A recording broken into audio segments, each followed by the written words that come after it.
After returning home from work, Yeon-hee finds a car blocking the entrance to her parking space.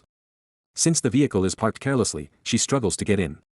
After several difficult attempts, she finally manages to squeeze her car into the parking spot. The next day at the office, Yeon-hee's team fails to win an important project. Feeling responsible, she apologizes to everyone, but her manager reassures her that it's not a big deal. After the meeting, Yeon-hee steps outside to clear her mind. She is already emotionally exhausted after her recent divorce. While she's alone, she receives a call from the bank informing her that her loan application has been rejected because she is only a temporary employee. The news leaves her even more stressed and worried about her future. A little later, her manager joins her and invites her to the team's welcome party. He also promises to do what he can to help her become a full-time employee. Grateful for his support, Yeon-hee sincerely thanks him. After dinner, Yeon-hee returns home with a designated driver in her car. When they arrive, they find the same car blocking the entrance to her parking space again. Since there isn't enough room to park, the driver has no choice but to leave. Yeon-hee notices the car owner's phone number displayed on the windshield and call. A woman answers the phone but becomes annoyed that she's being called so late at night. Yeon-hee politely asks her to come downstairs and move the car. The woman reluctantly comes out and moves her vehicle, but before leaving, she insults Yeon-hee, calling her rude and saying she has no manners. Her harsh words leave Yeon-hee shocked and speechless. The next day during lunch break, Yeon-hee's female colleague tells her that she's thinking about moving to Gwacheon and asks what it's like since Yeon-hee lives there. Yeon-hee replies that it's a nice place, but she wants to move because of the constant parking problems. That night, when Yeon-hee returns home, she is surprised to see that her neighbor has parked her car properly this time. She easily parks in her own parking space. As she walks toward her apartment, she overhears her neighbor talking to someone angrily on the phone. Yeon-hee quickly goes inside. Later that night, just as she is about to fall asleep, she receives several strange messages from her manager, Kim. Shocked and uncomfortable, Yeon-hee silently puts her phone away without replying and goes to sleep. That same night, an unknown person is seen quietly silently observing the apartment complex. The next morning at the office, manager Kim apologizes to Yeon-hee for the strange messages he sent the previous night. Then, manager Kim asks Yeon-hee if she can give him a ride home for a few days because his car is in the repair shop. Since he is her boss, she feels she can't refuse, so she agrees. After work, manager Kim gets into Yeon-hee's car, and the two leave the office together. A short while later, on manager Kim's request, they stop at a nearby park. Then, he takes out a gift for her, explaining that it's for your birthday. Yeon-hee is caught off guard. Feeling uncomfortable, she politely refuses to accept the gift. She immediately realizes that his intentions are not good. Feeling uneasy, Yeon-hee tries to start the car and leave. Suddenly, Kim grabs her hand. Frightened, she quickly pulls her hand away. Seeing how scared she is, Kim tries to explain himself, but Yeon-hee doesn't wait to listen. She immediately drives away. Back in Yeon-hee's neighborhood, an unknown man picks up a wrench and quietly walks toward her neighbor's apartment. He rings the doorbell, and as soon as the woman opens the door, he suddenly attacks her with the wrench, leaving her no chance to defend herself. The attacker ties the woman's hands and reveals that he is her ex-husband. He then tries to unlock her phone, but she refuses to cooperate and resists. Just then, Yeon-hee arrives home and notices the neighbor's car blocking her parking space once again. She calls her neighbor, asking her to come down and move the car. The ex-husband quickly covers the woman's mouth with tape so she can't make a sound. He answers the phone himself, pretending to be calm. When Yeon-hee asks him to move the car, he agrees, trying not to arouse any suspicion. Still upset by everything that had happened earlier, Yeon-hee loses her patience when the man finally comes downstairs. A brief argument breaks out between them. Then man moves his wife's car out of the way. Yeon-hee then parks her car in her designated parking space. Before leaving, the man asks Yeon-hee, "Do you always speak to people like this?" Yeon-hee replies, "That's your wife's car, isn't it? I've asked her many times to park it properly. Please remind her as well, and then neither of us will have any problems." After saying that, she goes inside her apartment. The man then returns to his wife's apartment. A few moments later, he finally manages to unlock her phone. As he scrolls through it, he finds photos of her with another man. Enraged by what he sees, he violently attacks his ex-wife and ultimately kills her. The next day at the office, manager Kim sends Yeon-hee a message asking, "What are you doing tonight?" Wanting to avoid him, she ignores his intentions and replies with an excuse, saying she already has plans. That evening, when Yeon-hee returns home and is parking her car, the same man approaches her. He asks Yeon-hee to apologize for the rude way she spoke to him the previous night. Yeon-hee refuses to apologize and replies, "If your wife parked her car properly, none of this would have happened." The man smiles and says a small mistake can lead to a very big loss.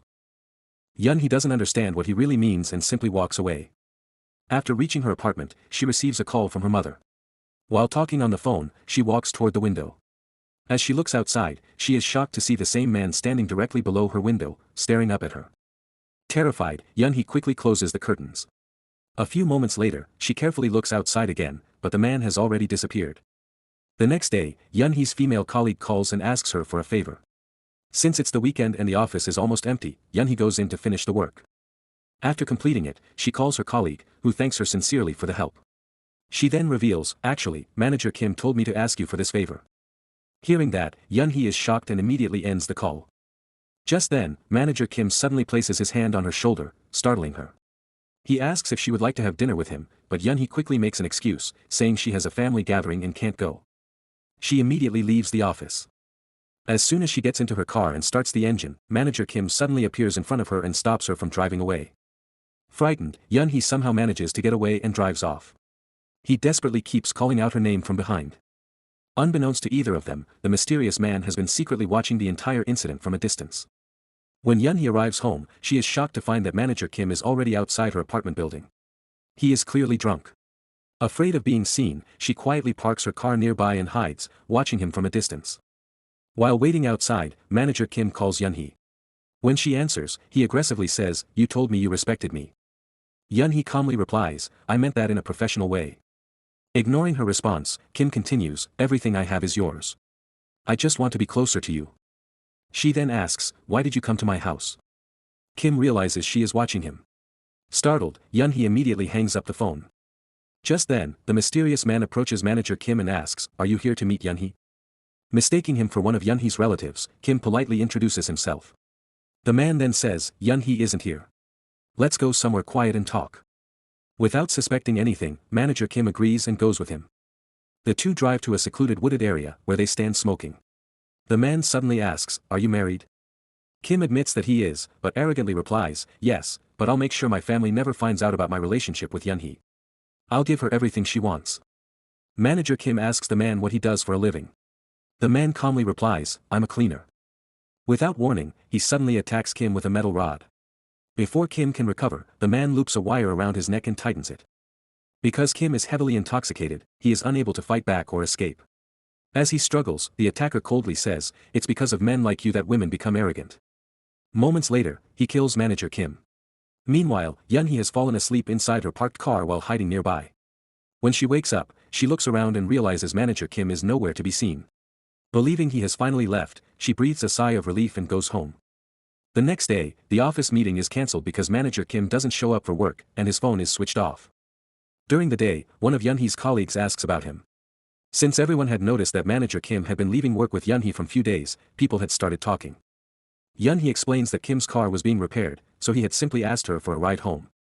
Her colleague then mentions that someone had also seen the two of them together at a department store. Yeon-hee tells her colleague that Manager Kim had tried to give her a birthday gift, but she refused to accept it. The following day, Yeon-hee is called into her superior's office. He informs her that Manager Kim has officially been reported missing. He also says that rumors about her relationship with him are spreading throughout the company. To protect the company's reputation, he tells Yeon-hee that she must work from home until the situation is clarified. Shocked, Yeon-hee insists that the rumors are completely false. Her superior replies that it is the CEO's decision. He assures her that the company will investigate the matter once Manager Kim is found. After returning home, Yeon-hee calls her mother and tells her that she has been given a few days off from work. She says she will come to stay with her tomorrow. That night, the mysterious man secretly breaks into Yeon-hee's car. He finds her vehicle registration documents and learns her personal information, including her name and home address. The next morning, Yeon-hee packs her bags and gets ready to leave. She puts her luggage in the car, but to her surprise, her neighbor's car is once again blocking the entrance to her parking space. Frustrated, she walks to her neighbor's apartment and knocks on the door. When the man opens it, she asks him to move the car so she can leave. When the man comes downstairs, he calmly asks, "Are you going to Seosan? The West Coast, right?" Yeon-hee is shocked. She has no idea how he knows where she is going. After he moves the car, she immediately drives away. A short time later, she stops at a gas station. To her surprise, the same man is there. Realizing something is wrong, she quickly leaves, but he starts following her again. Panicking, Yeon-hee takes a different route to lose him. After driving for a while, she believes she has finally managed to escape. That night, she arrives at her mother's house. As soon as she enters, she is horrified to find her mother tied to a chair. She rushes over to untie her. Suddenly, the man attacks Yeon-hee from behind. He wraps a wire around her neck and begins strangling her. Just in time, Yeon-hee's brother arrives home. A skilled fighter, he quickly grabs the attacker and beats him until he is unconscious. Believing the danger is over, her brother rushes to help Yeon-hee while also checking on their mother, who has fainted during the terrifying ordeal. However, while they are distracted, the attacker regains consciousness and quietly escapes. The police arrive shortly afterward and inspect the scene. During their investigation, they discover a hidden GPS tracker attached to Yeon-hee's car, explaining how the attacker had been able to follow her everywhere. Meanwhile, Yeon-hee's brother accompanies their injured mother to the hospital in an ambulance.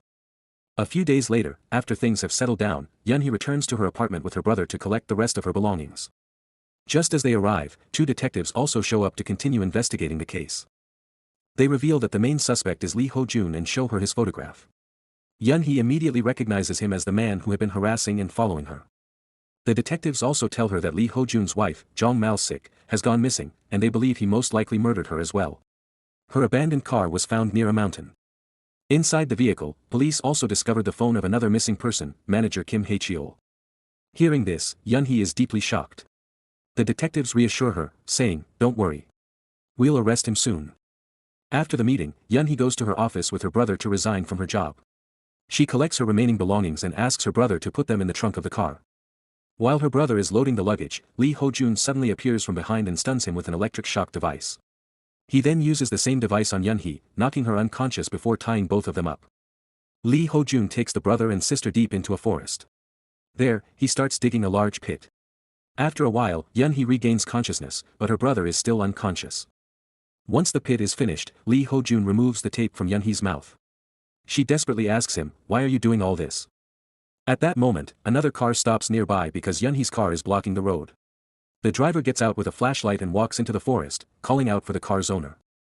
Yeon-hee notices the flashlight and immediately starts shouting for help. Before anyone can hear her clearly, Lee Ho-jun quickly covers her mouth with tape again.